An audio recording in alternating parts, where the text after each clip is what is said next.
Bom, pessoal, eu não vou me estender muito, porque a hora já está avançada. Também porque não tem muita coisa para falar, né? Não, e porque eu não tenho para falar, não. Quem tem que falar é você. Não, eu digo dar a presença. Não. Só vou dizer o seguinte, que eu conheço essa pessoa há mais de 40 anos, a gente tem uma amizade sólida, eu posso dizer, acho que a gente iniciou numa mesma linha, uma jornada espiritual. Eu passei a ser um admirador dele e ainda hoje contribuo com o trabalho que ele desenvolve. Então é um privilégio para mim sempre que eu posso recebê-lo aqui em casa, sabe? Então ele vai falar um pouquinho sobre a doutrina ou a ciência do coração, né? De uma maneira universalista, né? Que está presente no yoga, que é a tradição que ele, aos poucos, está vivendo e materializando. E esse grupo nosso, para vocês saberem, é um grupo que tem aqui representante, né? E de todas as tradições, o pessoal que já conhece. Eu vou passar a palavra para você ficar à vontade de falar para esse grupo aquilo que você acha que contribui, que eu já adiantei para as pessoas, que o que a gente tem em comum, todos que estão aqui, é o ideal da Universidade do Coração. A partir daí é com você.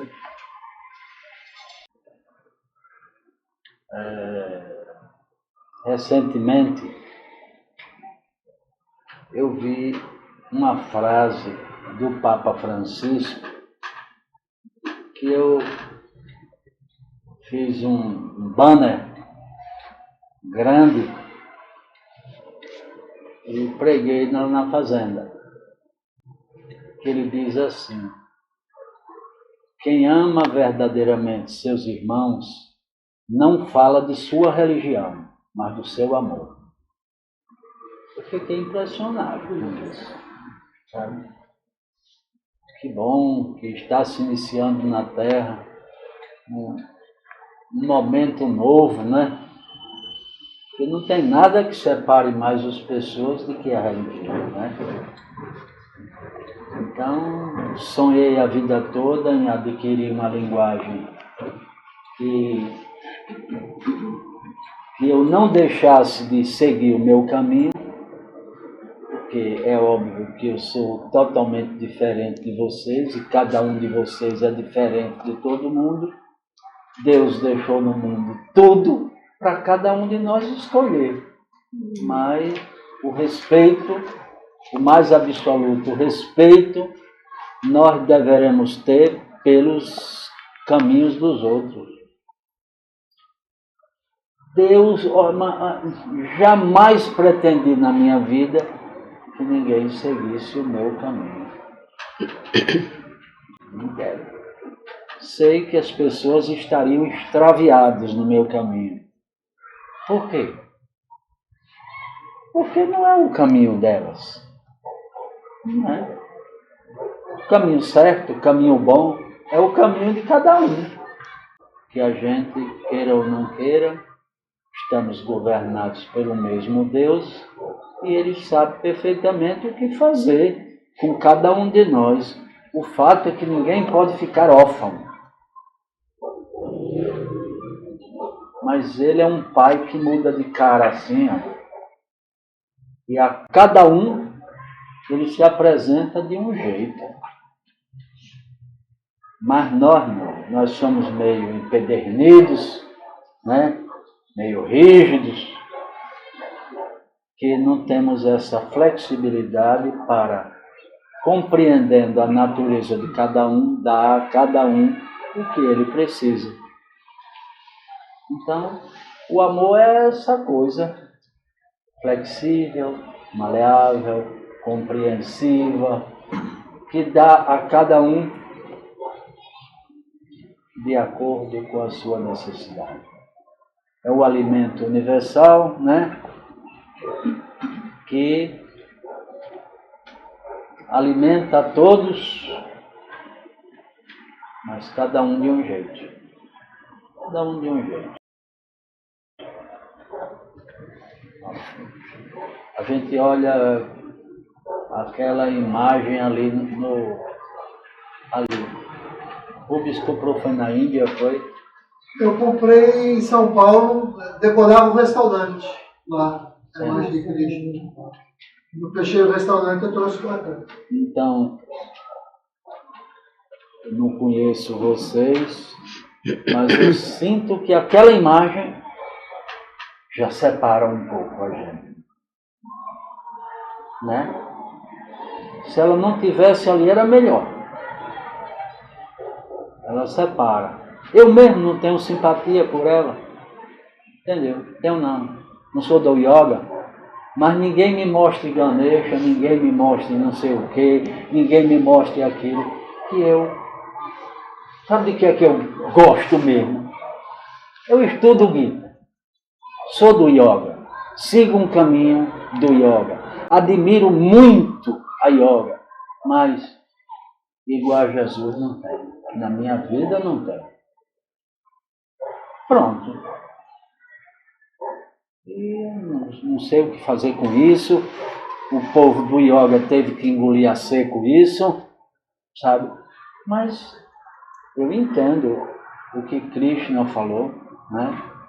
Sei que são grandes verdades que estão dentro do Gita. Mas o que é que eu vou fazer? O que é que eu vou fazer? Minha admiração é por Jesus. Pronto, acabou-se. Mas dizer que eu tenho admiração por aquela imagem complicada ali, eu não tenho. Respeito.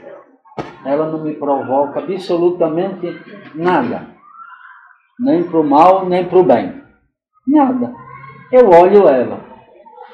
Vejo que jamais colocaria na minha casa. Mas está na casa de quem? De Rubens. É prova de que ele e Cássia têm identidade com aquilo e tudo bem. Mas é bonita ela, não é não? Bonita. Se eu tivesse de botar, eu botaria na... Olha, me dê aqui essa imagem. Eu sei que tudo isso tem significado. Mas eu não me interesso muito. Três braços de um lado, 3 braços do outro. Eu prefiro esconder. Porque eu acho que isso separa. Eu acho que isso separa. Sabe? Isso separa. A gente pode muito bem viver sem isso e sem nada. Mas viver com a doutrina, viver com os ensinamentos, viver com aquela coisa que eu tenho certeza que é comum. Yoga e o cristianismo é farinha do mesmo saco.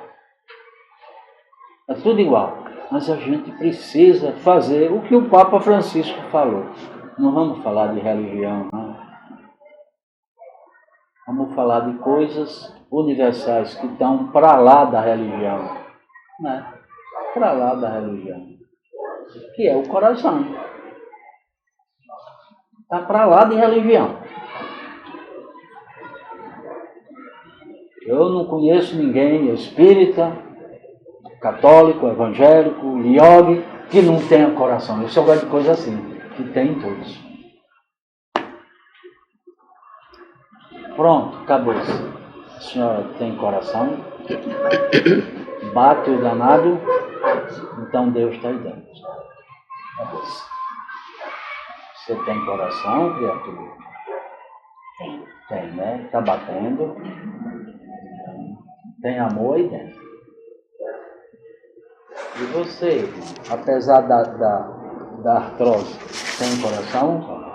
Cuidado, porque costuma o Streptococcus ir até o coração e provocar um estrago enorme. E se o estrago for feito no coração, você está ruim. Rubens entendeu o que eu falei? Não só entendi como a lembrança de Cristo aqui, para mim é decorativo, jamais faria adoração a Krishna. Né? Agora eu sei que ela provoca mal-estar. No restaurante, os meus funcionários quebraram a flauta porque chamavam aquilo do demônio que habitava no andar de cima. Ave Maria. É isso aí. É por causa disso que a gente deve praticar a coisa mais nobre do yoga, a renúncia, do que não é necessário. O que eu estou falando não é fantasia, não. Não é porque Rubens me falou que aqui tem pessoas que daquela ou daquela linha religiosa. De jeito nenhum. Papa Francisco é um homem que eu admiro. Fala de coisas universais. Tem umas coisinhas que eu não admiro não, viu? Aquelas guritas dele desse tamanho. Não são seguidores de Jesus? Para que aquela coisa de ouro enorme? Não sei para quê. Mas usa, eu respeito. Mas o que ele fala, eu tenho um profundo respeito. Mas aquelas coisas que tem que seguir a tradição, a minha admiração maior por Jesus, sabe qual é? É porque ele foi um insubordinado às tradições. Jesus foi um anarquista. Por quê? Para entrar no templo de Jerusalém, tinha que tomar banho no gasofilácio. Então, que isso não quer dizer nada? Os fariseus diziam, como é que que espécie de mestre é esse? Que entra aqui e não toma banho no gasofilácio? Aí ele diz, eu não tomo banho, mas no entanto, meu coração é limpo. E vocês que tomam banho o dia todo aqui, o coração de vocês mais parece um repositório de ossos e de podridão acabado. É por isso que eu admiro Jesus. Ele é um homem meio irreverente. Aquele anfitrião que convidou ele para jantar na casa dele, foi do mesmo jeito. Ele sentou na mesa e levou os 12 discípulos. Quando chegou lá, o anfitrião disse, mas Senhor, por que é que o Senhor não lava os talheres? Por que é que o Senhor não toma banho para comer? Por que é que o Senhor não lava os utensílios que estão na mesa? Isso está na nossa tradição. Nem eu e nem meus discípulos lava prato, nem garfo, nem faca, nem nada. Eu falei de garfo, não sei nem se lá se usava garfo. Mas, no entanto, mais uma vez ele repete, meu coração é puro. E eles eu estou ensinando a ficar puro. Agora, vocês mais parecem um sepulcro caiado, que é branco por fora e obscuro por dentro. Quer dizer, esse homem merece ser estudado. Esse homem merece ser estudado. Quer ver? Ele estava chegando de uma viagem na cidade de Samaria, encontrou um poço. Na beirada do poço tinha uma mulher, uma samaritana. Aí ele perguntou, mulher, você pode me dar um pouco d'água? Agora repare que diálogo rico esse, viu? Veja de onde vem a minha admiração por Jesus.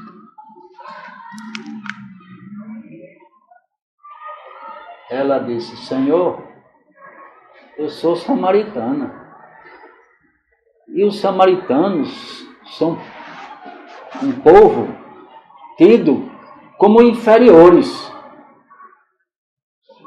E eu lhe dar água, um judeu vir me pedir água, eu quero água da sua mão, tire a água. Esse aí ele tomou. Aí o diálogo não termina aí. Aí ela pergunta a ele: mas vem cá, esse poço fica no morro em Samaria, onde nós adoramos a Deus. Ora, se Samaria não é um povo tão digno como os judeus, como é que o senhor fica aqui nesse morro? O senhor deveria adorar a Deus no morro lá em Jerusalém, sei lá onde. Aí Jesus mais uma vez diz: mulher, haverá um dia que surgirá na terra os verdadeiros adoradores, que adorarão a Deus em verdade e em espírito, e não em igrejas e em morros. Ixi, não, palavras de Jesus. Mas o diálogo não terminou aí.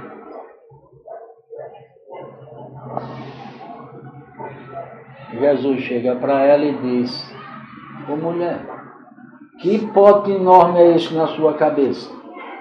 Por que é que você não trouxe seu marido para carregar esse pote? Ela disse: eu não trouxe meu marido,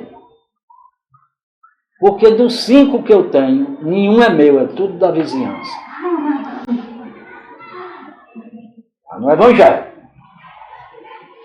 Aí, viu o espanto que ela fez?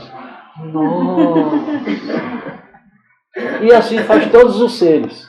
Agora diga o que Jesus fez. Mulher, nessa região não tem uma mulher como você. Olha, repare, tem uma mulher como você. Você é uma mulher de grande fé. Você não sabe, mas você tem amor. Aquilo que é mais importante que se tenha amor é a verdade. Tudo isso, ter marido dos outros, passa. Se você perseverar nesse seu amor à verdade, pode ficar ciente que você deixará de ser prostituta, deixará isso, deixará aquilo. Mas, minha gente, o diálogo não terminou aí ainda. Aí chegaram os discípulos dele que tinham ido para o povoado comprar pão e peixe para comer. Quando chegaram, encontraram Jesus conversando com a samaritana. Aí, novamente, uma grande oportunidade de Jesus demonstrar sua rebeldia a essas tradições tolas que não têm sentido nenhum. E proclamou ali mesmo a verdadeira religião.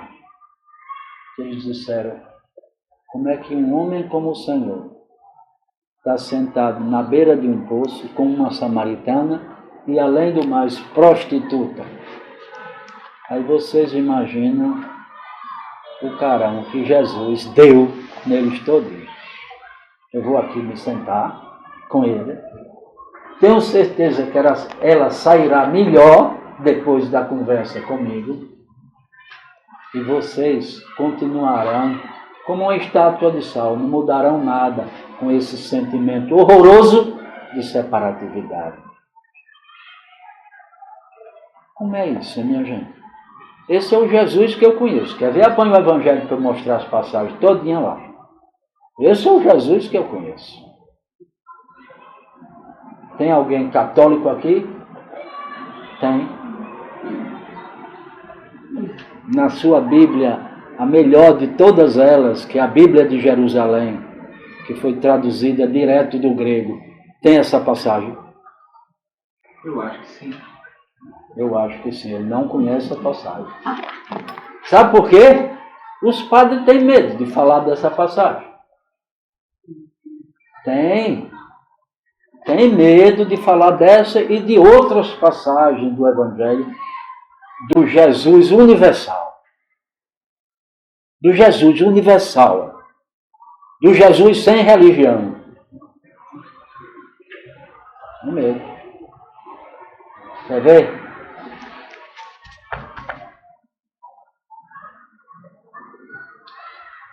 A lei de Moisés dizia que a mulher que fosse pega em adultério deveria ser levada em praça pública para ser apedrejada. E de repente vem uma multidão correndo atrás de Madalena para apedrejá-la e levá-la à praça pública. Aí Jesus mandou para. Bando de hipócrita! Quem é de vocês que não tem uma Madalena dentro de si?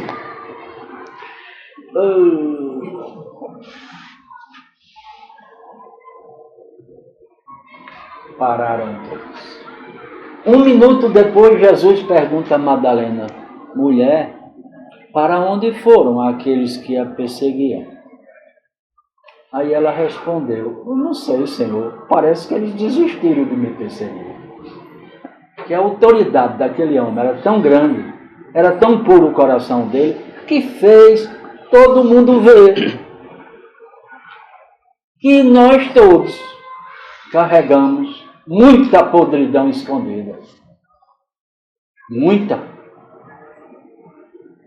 Muita podridão escondida está aí. Virgem, bona, meu filho, quantos anos você tem? 70 anos. Tem umas coisas aí dentro, hein? Apesar de eu saber que o seu nome é Bona Paz. Poxa, mesmo Bona Paz. É um bocado de coisa aí, viu? Com certeza. Pessoa generosa, pessoa boa, né? Aí, ó, na aparência, também uma alma boa, né? E tudo mais. Mas, mulher, você é pura? Então não se separe dos impuros. Mar, você porque mora naquela casa bonita, é puro? Você porque trabalha na Fiocruz, é pura? O escriba sentado, só porque é escriba, você é puro? Você conhece algumas coisinhas de dentro de você que só você sabe? Tem? Ou não tem? Tem? Porque senão eu ia cantar uma musiquinha anônima que diz assim: minha vida que parece muito calma tem segredos que eu não posso revelar. Olha, o negócio pegando para o nosso lado. Todo mundo. Você tão novinho, tem umas coisinhas aí, não tem não? Virgem!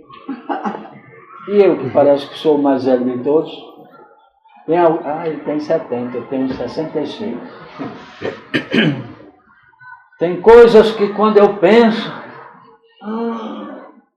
oh meu Deus, por que isso dentro de mim? Eu não quero. Faço força para não ter, mas tenho. Espero que dê tempo eu transmutar essa miserabilidade toda que está dentro de mim. Que o que eu quero mesmo é uma vida de pureza, de dedicação, de serviço à humanidade, de compreensão com todos os seres. Mas o que é que eu posso fazer? Eu sou assim. Vocês pensam que eu tenho rejeição por mim? Eu não. Tenho não. Conheço cada coisa, mas eu tenho compreensão por mim. Porque eu garanto a vocês uma coisa. Vocês já mudaram alguém à força? Eu conheço casais que lutam, têm 45 anos. De luta, porque um quer mudar o outro e não muda de jeito nenhum, porque Jesus falou, olha, não resistais ao mal, porque ele aumenta, faça o bem. Não está lá não na Bíblia de Jerusalém, irmão.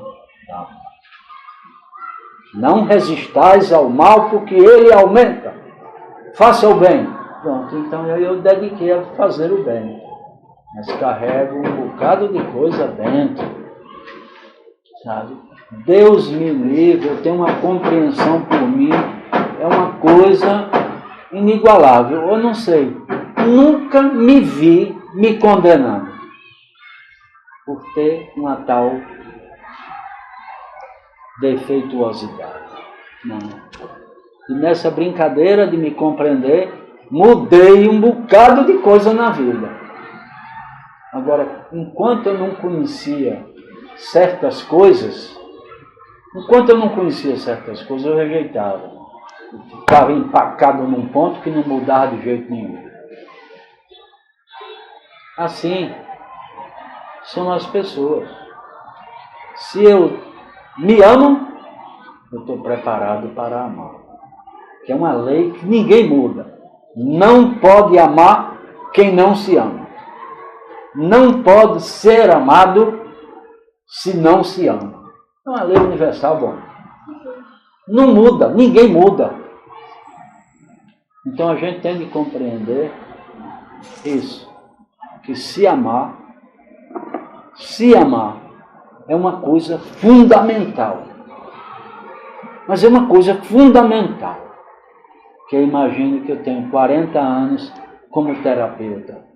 Já imaginaram o que meus ouvidos escutaram? Mas eu já escutei tanta da coisa. Todo psicólogo, todo psiquiatra, tem sempre um terapeuta, né? Tem psicólogo aqui? Tem não, nenhum. Mas é mesmo, é obrigatório ter um terapeuta para poder se desfazer do entulho, do lixo que ele escuta o dia todo, que às vezes perturba a nossa vida o que a gente escuta. Mas eu não sou psicólogo, não. Meu psicólogo é chegar assim no Evangelho e não julgue para não ser julgado. Com a mesma lei que você julgar, você será julgado. Economizei R$300 de consulta de 45 minutos. Ou seja, meu psicólogo é incrível. Eu tenho outros também, viu? Não é só Jesus, não. Tem umas criaturas interessantes que eu escuto. Aliás, eu escuto quem a minha inteligência der para perceber que está falando da verdade. Como o Papa Francisco. Dizer uma frase dessa, tenha paciência. Quem verdadeiramente ama seus irmãos, não fala de sua religião, fala do seu amor. Pronto. Aí vocês já sabiam que os católicos que vão na fazenda dizem, Papa Francisco não falou disso. Onde foi que você viu isso? Você sabia que duvidam? Que estão tão acostumados a dizer que a única religião é a dele e a dos outros não presta, que não acredita que o Papa tenha dito isso. Uma coisa tão elementar como essa. Falar do amor, do universal, e não do pessoal, do particular. Então, é uma coisa muito interessante. Quanta reforma, bom, nós temos que fazer na nossa vida. Viu? Tem coisa entranhada aí de décadas e que a gente não revisa. Não revisa. Minha mãe tinha um vizinho, um casal. Segundo ela, as melhores pessoas que eu já encontrei na vida. Era seu Juca e a esposa. Coisa impressionante. Todos os domingos ele botava um saco nas costas com ela e saía pelas portas pedindo alimento, e cada semana ele dava os alimentos que ele arrecadava a um orfanato, naquela época que tinha muito orfanato. Minha mãe tinha uma admiração por Dona Floripes e seu Juca, uma coisa impressionante. Mas eles eram pessoas retas, silenciosas, sabe? Não se metia com a vida de ninguém. Andava, virava, mexia, estava seu Juca na varanda da casa de perna traçada, com o Evangelho estudando, E aí minha mãe disse, Barreto, meu filho, vamos convidar seu Juca e Dona Floripes para serem os padrinhos de meu filho, de Anderson. Pronto. No dia do batismo, estava lá seu Juca e Dona Floripes, apadrinhando meu irmão. Uns 5 ou 6 anos depois, minha mãe soube que seu Juca e Dona Floripes era espírita. Fechou. Esse batismo não vale. Vou procurar o arcebispo de Aracaju, que era a pessoa mais segregacionista que já encarnou nessa terra. Disse, a senhora tem razão. Esse batismo não vale. Vamos batizar esse menino de novo. Como é? Os padrinhos deles são espíritas?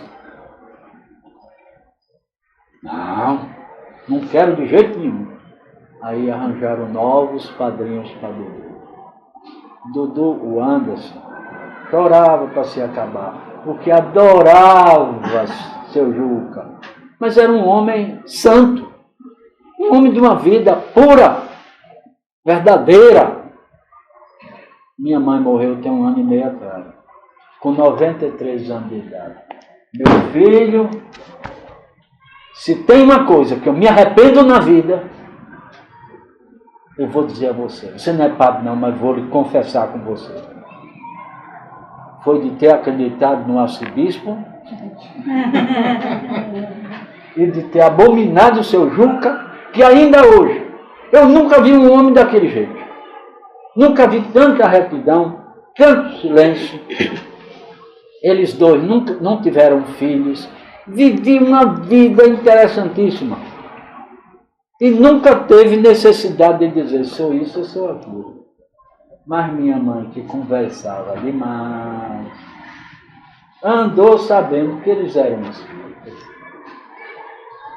Chegaram para seu Juca e Dona Floripes e perguntou, minha mãe, seu Juca, o senhor é espírita?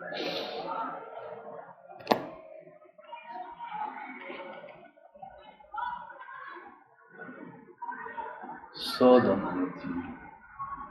Sou espírita, com muita honra, sabe? Conheci o espiritismo e ele mudou minha vida. Se eu sou como sou, devo a esse trabalho que eu realizo de caridade e de ajuda a todos os meus irmãos da terra. O senhor vai me desculpar, mas eu vou lhe dispensar como padrinho do meu filho. Seu Juca chorou na hora.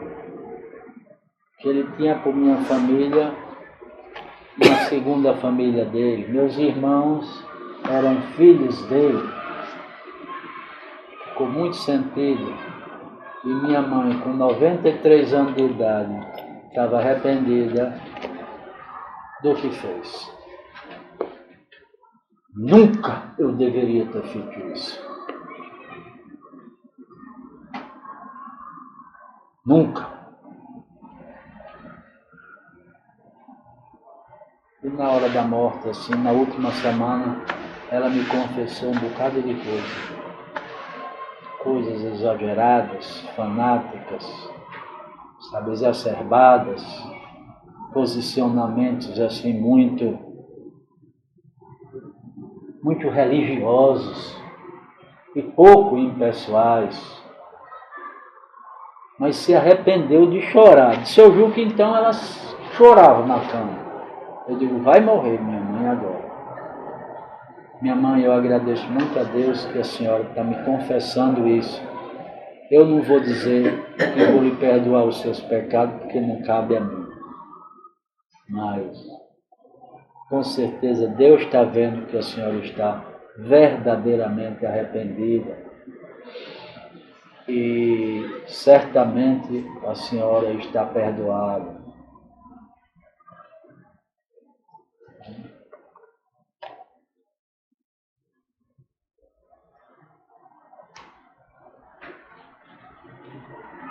E assim é a vida. Só tem uma coisa que eu cultivo, é o princípio. Mas eu, sinceramente, não dou nenhuma importância à personalidade. Porque a personalidade, bom, é falível. Como é que eu vou focar minha vida na personalidade? Não, eu foco minha vida no princípio que anima ele, que é o Santíssimo Espírito de Deus que está no coração dele. Esse não falhará jamais. São Francisco dizia uma frase muito linda, que eu tomei mesmo como caminho para a minha vida. Ele dizia assim: quando o assunto é a verdade, eu não tenho nenhum respeito humano.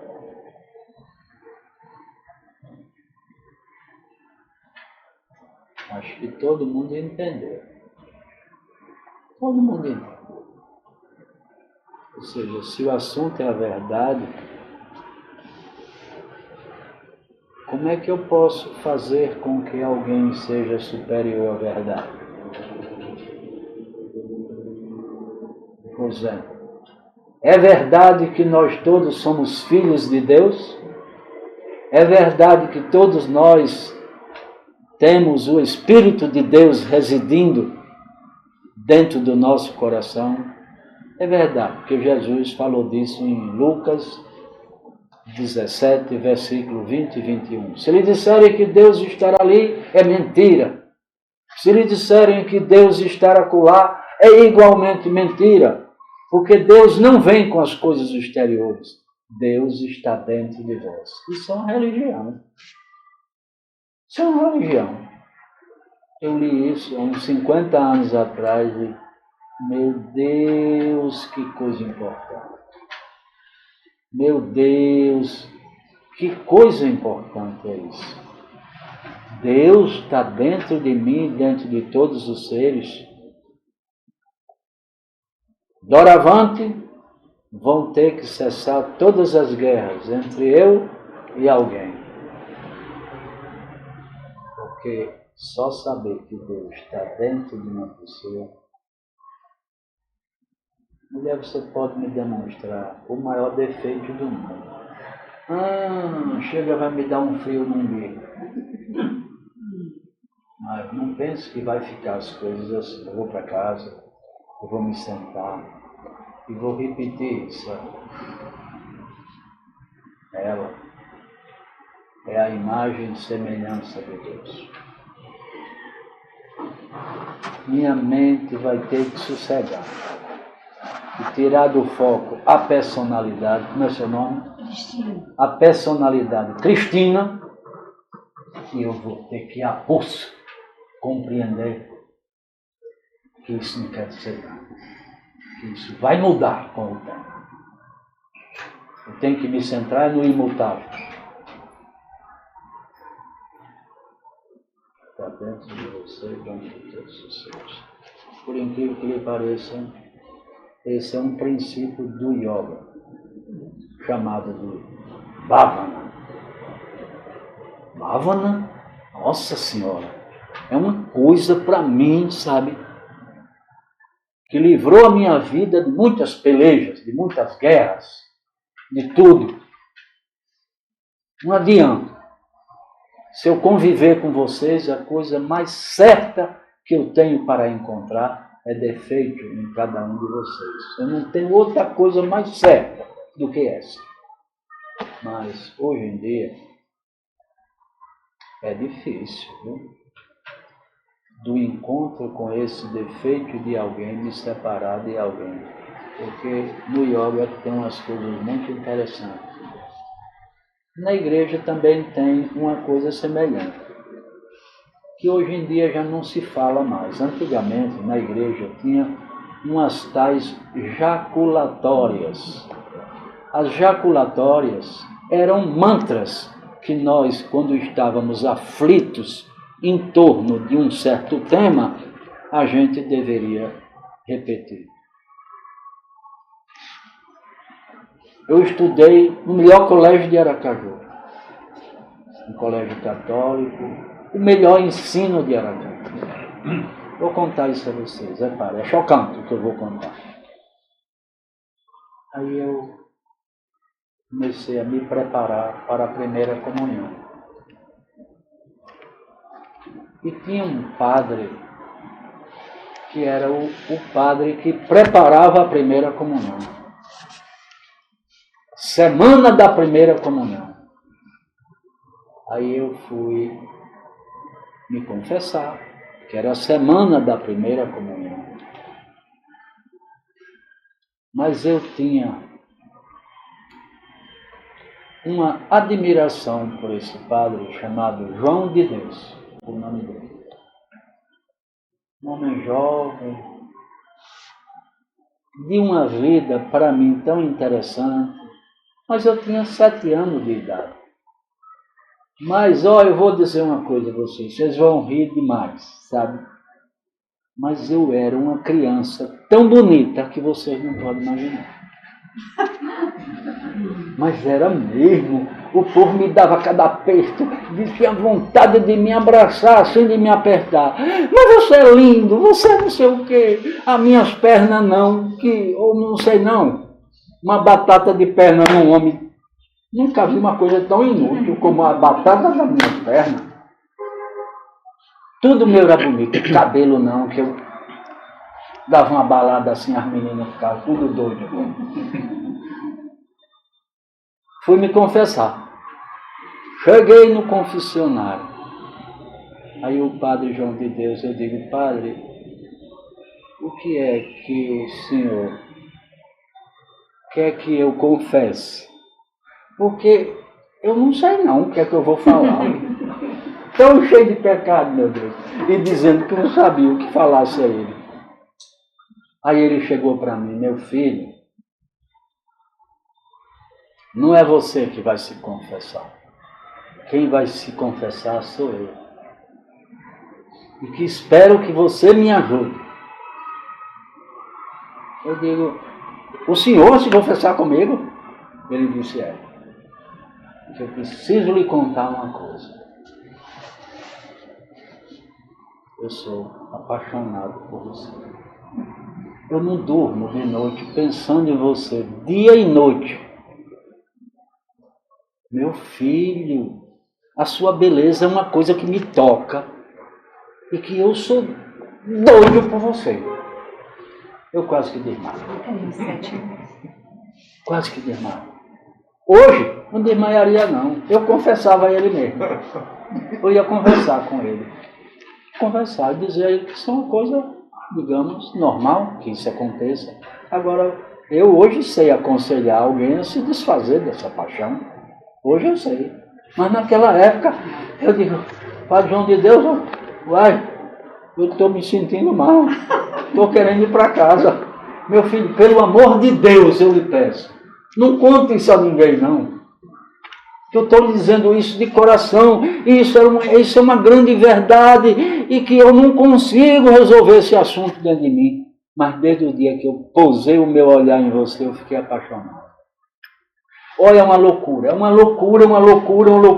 mas se você me dissesse, se você tivesse amadurecimento para me dizer, eu vou ficar com o senhor, eu diria a você, eu não quero. Porque eu não quero o que eu estou sentindo. Eu não quero o que eu estou sentindo, mas eu estou sentindo e senti que a minha libertação é lhe dizer isso. 7 anos.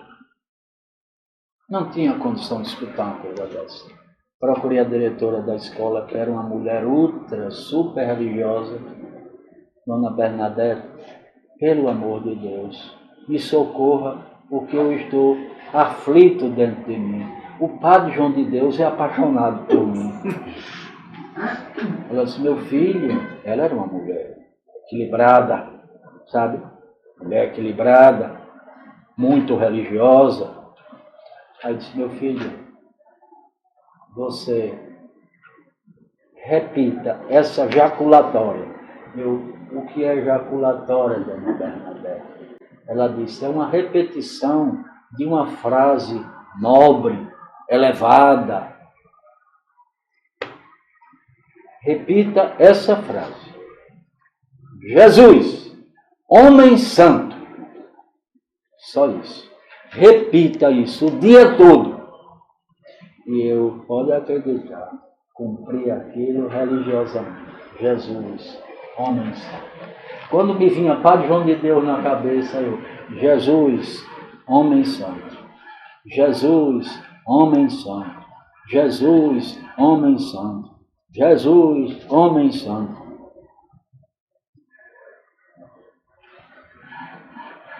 Existe uma ordem religiosa católica de frades ultra profundos chamados camalduenses.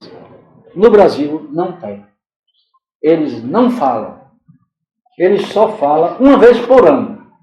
Uma vez por ano eles se reúnem para uma grande ceia e ali eles conversam o essencial sobre o Evangelho. Não conversam. Um ano de silêncio. Camalduenses. Escuta. Ave, mas eu tenho a vontade de ser camalduense, que vocês não queiram nem saber. Mas no Brasil não tinha. Mas eu tinha uma vontade que achava isso uma coisa interessante. Primeiramente porque depois que eu li sobre eles, o carisma deles, sabe qual era? Fazer hóstia. Eles passavam o dia fabricando hóstia e distribuíam hóstia pelo mundo inteiro, vendendo aqueles pacotinhos de hóstia, sabe? Eu digo, vige que vida interessante. Eu achava uma vida interessantíssima fazer só hóstia. E repetir, enquanto fabricava as hóstias, 13.000 vezes o mantra. Jesus, homem santo. Acreditam que os camalduenses já fabricaram muitos homens santos, todos desconhecidos, porque eles não falam, eles não saem do convento, ficam só lá, orando pela humanidade. Coisa que pouca gente acredita que isso é um grande trabalho. Orar pela humanidade. Eles são assim. Interessante, né? E eu sei que eu repeti, Jesus, homem santo, o Padre João de Deus saiu da minha cabeça e Jesus entrou na minha cabeça e na cabeça do Padre João de Deus. Olha, ele mudou também. Francisco, um menino. Ele me disse, o que foi que você fez, meu filho? Eu digo, eu repeti infinitas vezes, todos os dias, essa frase. Jesus, homem santo. Jesus, homem santo.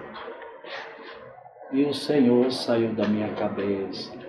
A decepção saiu da minha cabeça. E entrou na minha vida Jesus, porque eu vi que isso é uma coisa verdadeira. Aí ele me disse, e na minha também. Que até então eu era padre, mas o conhecimento que eu tinha, eu não vivia.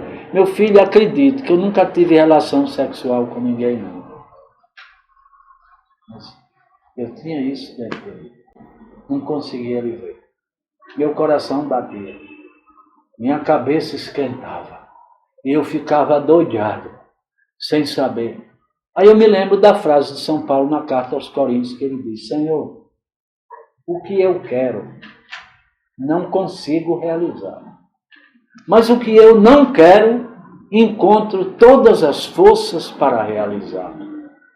Repare, viu? Que força é essa que luta contra a força da minha própria vontade? Quem me libertará de mim, Senhor? 2017 anos tem essa frase, dita por São Paulo. Quer dizer, em verdade, quanta gente nesse mundo não vive atormentado com uma coisa dentro de si que não sabe como dar jeito. Meu pai, para mim, foi um mestre. Minha mãe reconheceu isso. Meu filho, eu vivi com um mestre dentro de casa e eu não sabia. Mas meu pai, Cristina, meu pai não conseguia ver uma mulher. Quando ele olhava para uma mulher, olha, minha mãe, tira os olhos da mulher, safado. Que coisa mais triste. Os olhos desse homem correm o corpo da pessoa todo. Olha, como é o nome da senhora? Carne. Dona Carne. Meu pai chorava. E dizia a minha mãe, Anitinha, minha filha, se isso não acontece com você, me ajude. Eu sinto que isso é uma doença. Eu sinto que eu estou doente. Minha mente está doente. Me ajude. Minha mãe ajudar o quê? Isso é safadeza. Olha, ele chorava pedindo ajuda a ela. Mas ela não sabia. Ela não sabia o que fazer. Ela não sabia o que dizer a ele, porque ela achava que era safadeza, porque ela não tinha isso. Ela não tinha isso. Mas é porque eu não sabia, se não tinha lembrado a ela que ela tinha aquilo e que devia ser tão atormentador como aquilo para ele.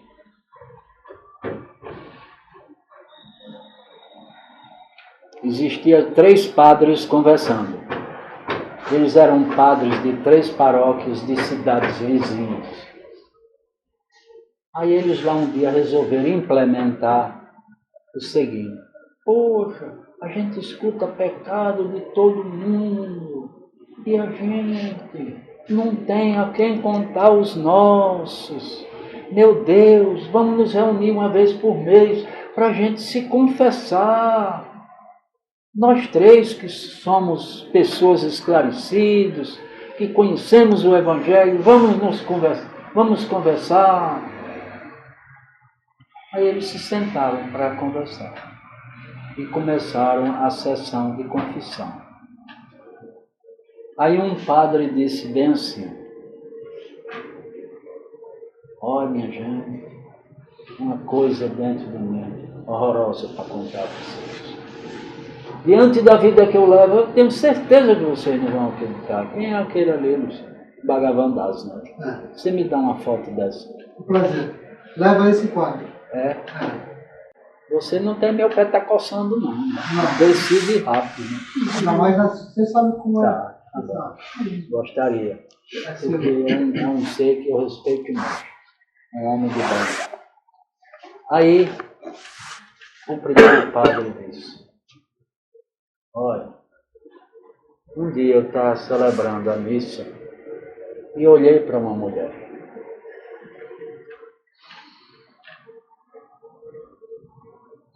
Me apaixonei pela mulher. E a mulher por mim. Então vocês já imaginaram o que é acabar de celebrar a missa e me trancar com ela na sacristia?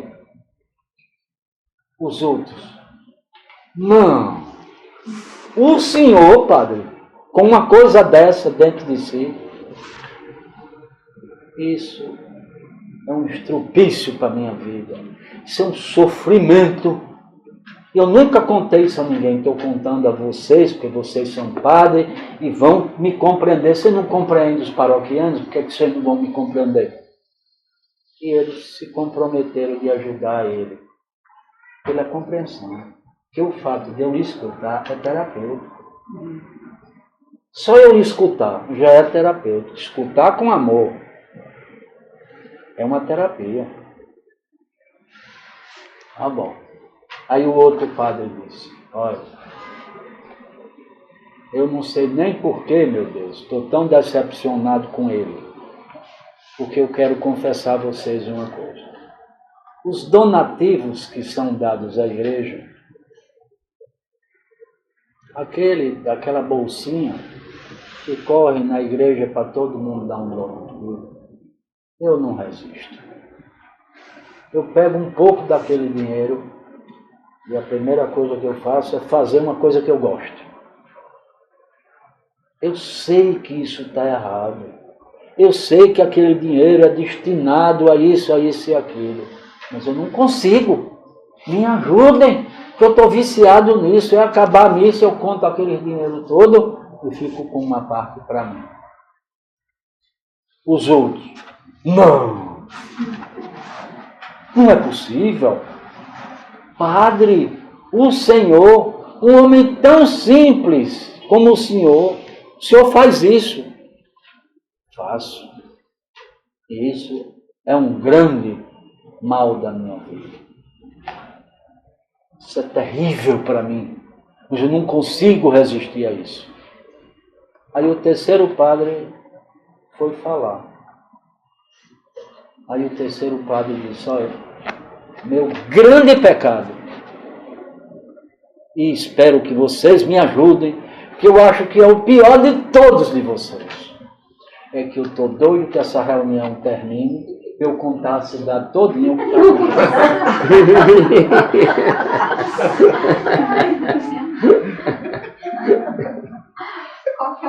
está tagarela.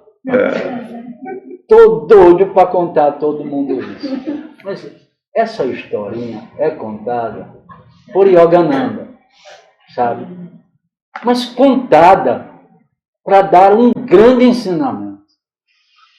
Mesmo essas autoridades que têm conhecimento, tem coisa dentro de si que precisa ser mudada. Eu não tenho nem coragem de contar a minha. A minha não é olhar para as pernas de Dona Carme. A minha não é ficar com o dinheiro da instituição, porque eu trabalhei a vida toda para dar tudo à instituição. E a minha não é a vontade de tagarelar por aí, contando a miséria que eu já escutei de Marco. É outra coisa. Mas Deus me livre de contar. Não tenho coragem, não. Imagine que decepção eu provocaria em vocês todos. Pode ser que daqui a 10 anos, vocês estudando o Gita e o Evangelho, eu conte, sabe? O que eu vou contar, aí vocês dirão, mas meu Deus, eu não acho essas coisas todas, não. Mas para mim é uma coisa pesada. Para mim é uma coisa pesada. É um estupício verdadeiro na minha vida. E eu gostaria muito de acabar. Mas eu vou dar uma noticiazinha a vocês. É que eu, nesses 40 e tantos anos de busca espiritual, nossa, já mudei tanto que vocês não pensam. O assunto está muito mais suave por causa da busca. Tem gente aqui que já me conhece há 50 anos e eu no mesmo caminho. Dia e noite. Eu não sou poste de cimento, eu sou um ser pensante, então eu só posso mudar. Estou quase que resolvido, mas de vez em quando sou assaltado por aquele pensamento, sabe? Mas já mudei muito, sabe? Então, queria dizer a vocês isso. Os defeitinhos de vocês, se é que vocês conhecem. Veja bem isso.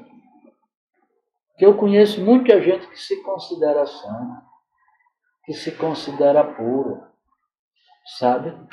Muita gente que se considera puro.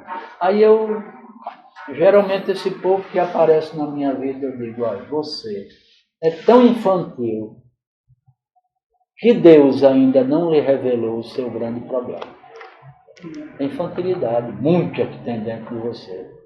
Porque se você se aprofundar na vida espiritual, certamente isso virá à tona e você conhecerá seu grande dragão. Mas se você não conhece nada, você sabia que numa palestra, eu falando um pouco de mim, dizendo, sou assim, eu preciso mudar.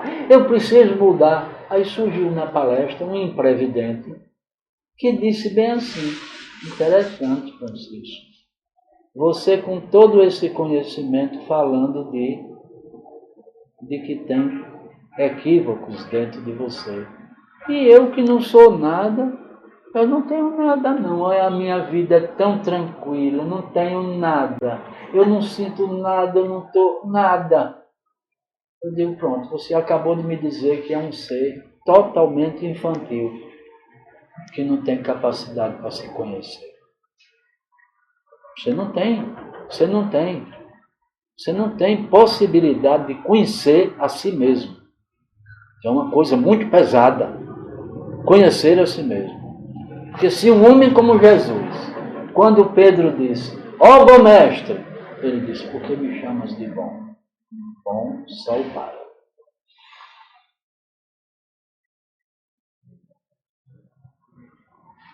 Então, essa respeitável senhora de cabelo branco tem pecados. Aquela dali que chega, fechou os olhos, coitada. Tem pecado. Não tem? Tem. Não tem o quê? Olha, se ela dissesse que não tinha, eu vou transferir a viagem, mas vou dar umas 4 palestras, porque ela vai se convencer de procurar e viajar. Eu mudo a passagem. Vou pedir a Rubens e a Cássio uma ajuda, que pagam uma multa, né, para transferir, mas eu fico só para lhe dizer, pecadora. Não é só você não, eu também. Viu? Cássia, uma pessoa tão retinha, de uma ação tão nobre na UFRJ, não é bom, mas 20 anos de diretora lá. E só toma atitudes boas, não é? Mas ela tem pecado, não é? Ela tem os problemas dela dentro, isso eu sei. Que todos nós temos. Então não foi em vão a minha vinda para cá. Ele já teve coragem de dizer a Cássia que sabe, que ele não conhece, mas sabe que ela tem. E você? Porque tem o quadro do Bhagavan Das. É santo?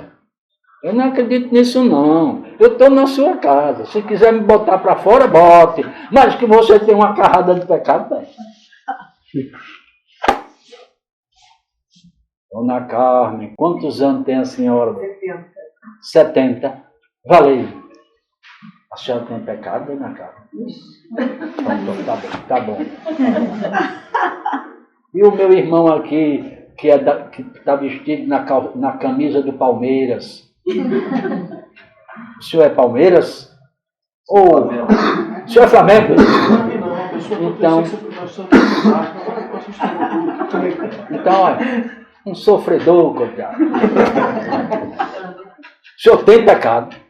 Pelo menos 10.800. Aí é um homem. Agora, se eu fosse Jesus, eu diria, está aí um homem. Está aí um homem, olha, está vendo? Está aí um homem. Dizendo isso, eu não vou perguntar aos outros, porque os outros não vão ter coragem de me dizer que não tem. Porque eu vou dizer, ele vai dizer, o diabo é quem diz a ele que eu não tenho pecado, porque ele vai dizer que eu não sou homem. Você tem, irmão, pecado? É você mesmo. Eu? Sim. Sim, eu sou tricolor. É tricolor. Você tem. É o primeiro. É o primeiro. E o nosso irmão ali, de óculos? Tem uma cara de bispo, você, viu? Como não haveria? Tá vendo? Mas bispo tem pecado, irmão. E como? Pronto.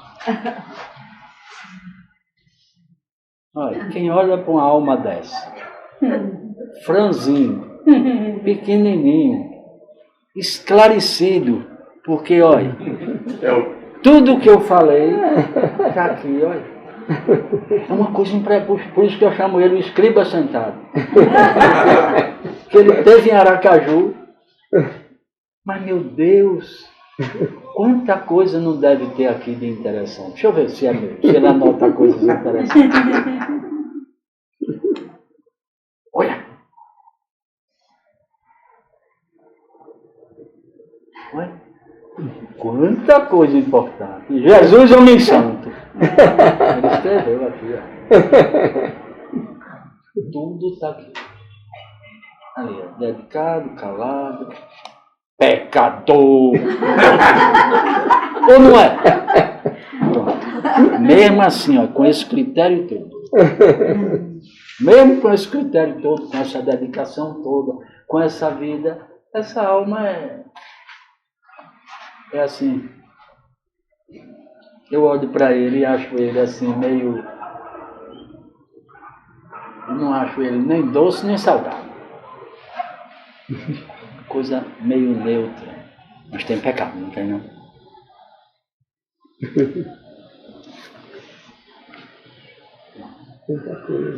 Então, irmãos, tá aí o yoga que eu conheço. É um yoga que não tem nada, sabe? Eu não tenho absolutamente assim nenhum nada. O sábio não se lamenta pelos ignorantes e nem pelos doutos se regozija.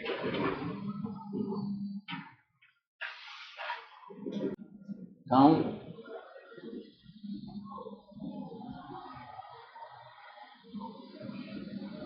em síntese, é tanta da coisa para falar, mas eu vou deixar essa coisinha, sabe? Palavra de São Francisco, eu vou deixar para vocês, por último, essa frase dele, olha. Não ofenda, nem se ofenda. Ame e compreenda. Anote.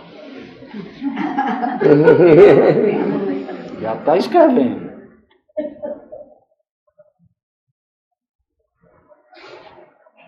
Está escrevendo mesmo. Tudo ele escreve.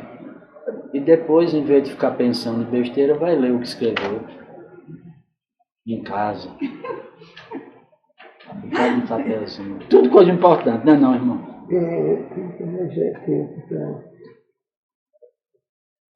Focar assim. Ele só chega atrasado. Não, hoje ele chegou antes. Chegou antes da gente. Mas ele só chega 2 horas depois de qualquer evento.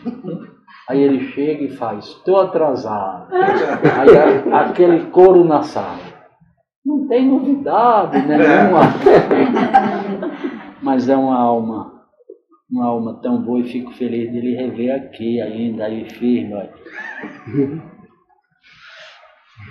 Tem um riso bonito ele, não tem não, dona? Tem. Ele não parece uma alma pura? Parece.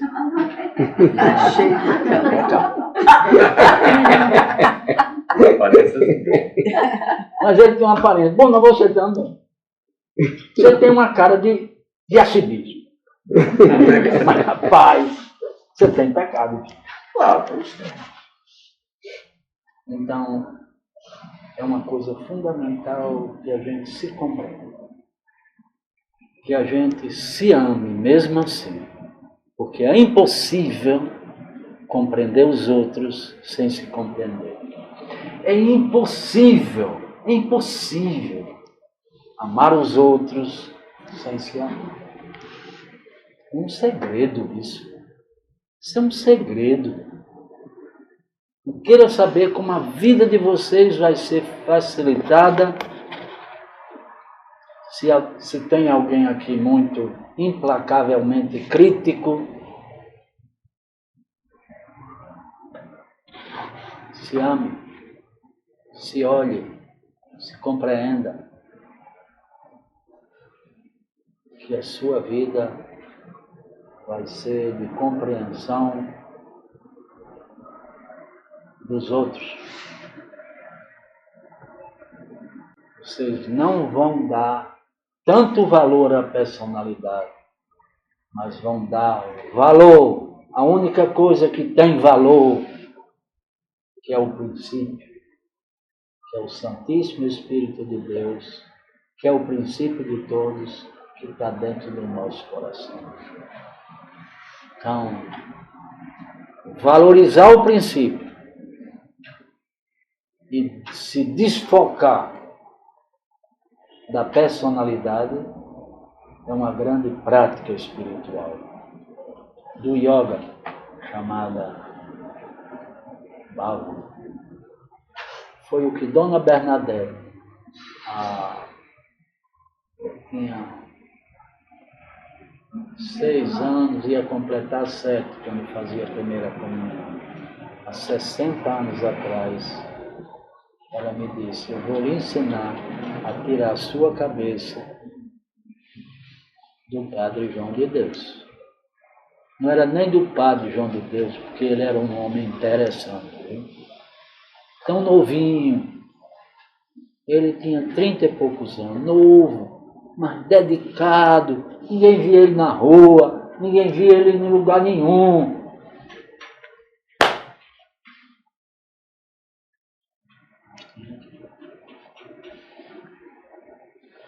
Eu até hoje agradeço a Deus por ele ter me contado.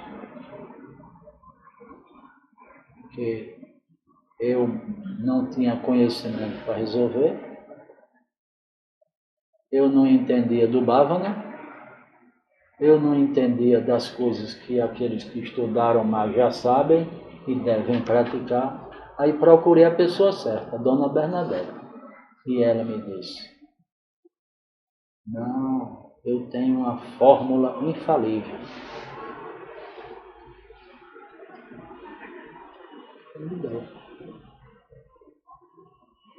Então, quem estiver atormentado aí com alguém, quem estiver atormentado com alguma circunstância,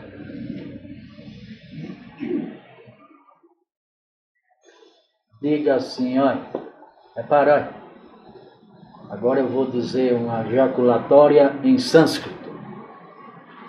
Naham karta, Naham karajita. Sabe o que isso quer dizer?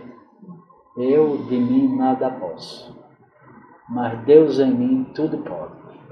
Não é lindo não, irmão? Mesma coisa. Isso tem resolvido coisa na minha vida que vocês não podem nem imaginar quanto eu repito isso. Naham karta, Naham karajita. Ou então, eu tenho uma outra repetição que eu faço, que faço mais do que essa. Que é essa, olha, o dia todinho, olha. Bhavana Namaha. Bhavana Namaha. Que quer dizer glória ao princípio da unidade, que é a única realidade que existe. Bhavana Namaha. Quando eu me vejo apertado, eu Bhavana Namaha. Bhavana Namaha. Bhavana Namaha. Jesus, homem santo. Eu de mim nada posso, mas Deus em mim tudo pode. Ou então o que São Paulo falou: eu nada posso, mas o Cristo em mim, que é aquele que me fortalece, tudo pode. Olha, e é tanta da gente que disse frases importantes que nós devemos repetir. eu agora vou dizer a vocês, eu sei que Rubens não gosta dele, viu? Vou falar de Aristóteles. Rubens não gosta do homem, não. Ele só gosta de Sócrates. Mas eu gosto de Aristóteles também. Aristóteles diz assim, olha, o homem se torna aquilo que ele repete, repetidas vezes, repetidamente. Portanto, a excelência só se alcança pela repetição. Meu amigo do Palmeiras, me responda. Não é bonito, não, isso? É essencial. Essencial. Está vendo? Muda, Rubens. Essa frase está na minha disciplina diária. Olha. Essa frase está. E que diabo é que tanto você foca no homem que não gosta dele? Eu não quero nem saber do resto. Estou saindo da personalidade e indo para o princípio. Hein? Estou saindo da personalidade dele e indo para o princípio. Indo para o princípio, pronto. Agora, se eu disser a ele ali, dê uma aula sobre Sócrates, aí ele vai me falar sobre a maêutica socrática. Vai falar dos pré-socráticos. Se eu disser a ele, fale sobre Platão, você admira também Platão? Muito. E Pitágoras? Mais ainda. Os preceitos áureos de Pitágoras é um evangelho, não é não? Pois é. É um evangelho. E o que é Pitágoras, tem gente que associa com o sânscrito. É muito parecido com Pitaguru. Significa o Guru Pai, Guru Mestre. Está vendo como ele é sabido? Eu não sabia disso. Então eu agora, que oração? 11:10. Olha, pelo que eu vi nesse trânsito, agora... Não, é aqui perto, o Santos Dumont, daqui lá, você vai gastar 40 minutos. Aquela infeliz do negócio, como é o negócio que fala no celular? Google Maps. Eu vim de lá até aqui, ela dizendo, falta 42 minutos. Falta 41 minutos, e eu ali parado. Digo, diabo, é quem confia nesta mulher? Não confio nada. Antes a ave que voa e não deixa rastro, que o animal que voa e fica lembrado no chão. A ave passa e esquece, assim deve ser. Passa, ave, passa, e ensina-me a passar.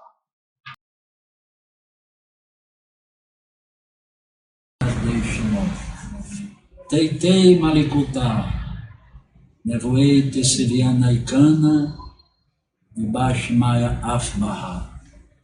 Ravilan Larman, Tezunca Nayarmana, Uacha Poclã, Raio Bem, Uartarém.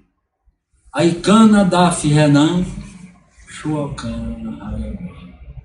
Uelá Tarlan Lenesiuna, Elá Patsam Ebixá, Metu de la Rei Malikutá, Uarrei Lauá Sepurta, Larlam Armin, Amém. Aí todos a uma só voz.